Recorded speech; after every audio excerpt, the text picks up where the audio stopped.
এখন যে বৃষ্টিপাতের যে স্পেল, এই স্পেলটি আগামী 23 তারিখ পর্যন্ত দীর্ঘায়িত হতে পারে।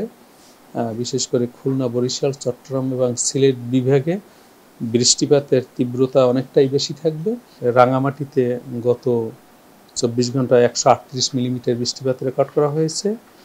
তাছাড়া সন্দ্বীপ, সীতাকুণ্ড এবং হাতিয়াতে পর্যায়ক্রমে 187, 125, 159 মিলিমিটার এবং চট্টগ্রামে 96 মিলিমিটার বৃষ্টিপাত রেকর্ড করা হয়েছে।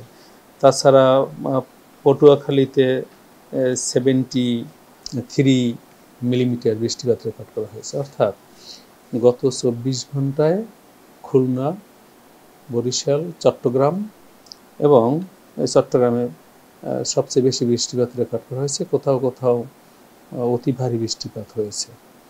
আমরা কিন্তু গতকালকেই একটি অতি ভারী বৃষ্টিপাতের সতর্কবার্তা দিয়েছিলাম এবং আমরা বলছিলাম যে আগামী 72 ঘন্টার মধ্যে বাংলাদেশের বিভিন্ন বিভাগে, বিশেষ করে খুলনা, বরিশাল, চট্টগ্রাম বিভাগে ভারী থেকে অতি ভারী বৃষ্টিপাত হওয়ার সম্ভাবনা রয়েছে। তার ধারাবাহিকতায় গত 24 ঘন্টায় বিশেষ করে খুলনা, বরিশাল, চট্টগ্রাম বিভাগে ভারী বৃষ্টিপাত অলরেডি রেকর্ড করা হয়েছে। এবং এর সাথে আমরা আরও উল্লেখ করেছিলাম এই যে ভারী বৃষ্টিপাতের সতর্কবার্তা, এর সাথে আমরা আশঙ্কা করেছিলাম যে চট্টগ্রাম বিভাগের পাহাড়ি এলাকায় অতি ভারী বৃষ্টিপাতের কারণে ভূমিধসের সম্ভাবনা রয়েছে। এবং যেহেতু এই বৃষ্টিপাত ত্বরান্বিত হবে, এখন যে বৃষ্টিপাতের যে স্পেল, এই স্পেলটি আগামী 23 তারিখ পর্যন্ত দীর্ঘায়িত হতে পারে। বিশেষ করে খুলনা, বরিশাল, চট্টগ্রাম এবং সিলেট বিভাগে বৃষ্টিপাতের তীব্রতা অনেকটাই বেশি থাকবে।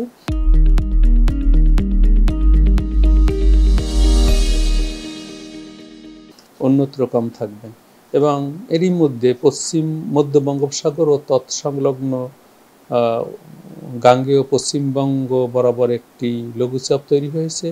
এই ধরনের লঘুচাপ যদি তৈরি হয় তখন বাংলাদেশে জলীয়বাষ্পের যোগান বৃদ্ধি পায় এবং জলীয়বাষ্পের যোগান বৃদ্ধি পেলে ক্রমান্বয়ে সে উপরে উঠে মেঘমালা তৈরি করে এবং সারি সারি মেঘমালা তৈরি করে ক্রমান্বয়ে দক্ষিণ পূর্ব দিক থেকে এই মেঘমালা দেশের অভ্যন্তরভাগে প্রবেশ করতে থাকে এবং খুলনা, বরিশাল, চট্টগ্রাম বিভাগ সহ ঢাকা, সিলেট, ময়মনসিংহ হয়ে ক্রমান্বয়ে সে উত্তর পশ্চিম দিকে ধাবিত হয়ে বৃষ্টিপাত ঘটাতে থাকে। এই যে পরিস্থিতি বৃষ্টিপাতের, এই বৃষ্টিপাতের পরিস্থিতি আগামী 23 আগস্ট পর্যন্ত দীর্ঘায়িত হতে পারে এবং এই লঘুচাপের প্রভাবে বিশেষ করে উত্তর বঙ্গোপসাগর, বাংলাদেশের উপকূলীয় এলাকা এবং সকল সমুদ্র বন্দরসমূহের উপর দিয়ে অস্থায়ীভাবে দমকা বাতাস বা ঝোড়ো হাওয়া সহ বৃষ্টি অথবা বজ্রসহ বৃষ্টি হতে পারে। সেই কারণে কিন্তু আমরা সকল সমুদ্র বন্দরসমূহকে 3 নম্বর স্থানীয় সতর্কতা সংকেত দেখিয়ে যেতে বলেছি এবং সকল মাছ ধরার নৌকা ও ট্রলারসমূহকে পরবর্তী নির্দেশ না দেওয়া পর্যন্ত পুকুরের কাছাকাছি থেকে সাবধানে চলাচল করতে বলে দিয়েছি। এখন সারা বাংলাদেশে মৌসুমী বায়ু সক্রিয় অবস্থায় রয়েছে। মৌসুমী বায়ুর সক্রিয়তা, লঘুচাপের প্রভাব এবং ক্রমাগতভাবে জলীয়বাষ্পের আগমন বাংলাদেশের দিকে এবং ঊর্ধ্ব আকাশে এই জলীয়বাষ্পের সমৃদ্ধ বাতাসের ঊর্ধ্বগমন এবং সারি সারি মেঘমালা তৈরি হয়ে বিশেষ করে চট্টগ্রামের পাহাড়ি এলাকায় শৈলক্ষেপ বৃষ্টিপাত ঘটাচ্ছে এবং এই বৃষ্টিপাতের স্কেলটি আমরা আগেই বলেছি যে 23 আগস্ট পর্যন্ত দীর্ঘায়িত হতে পারে।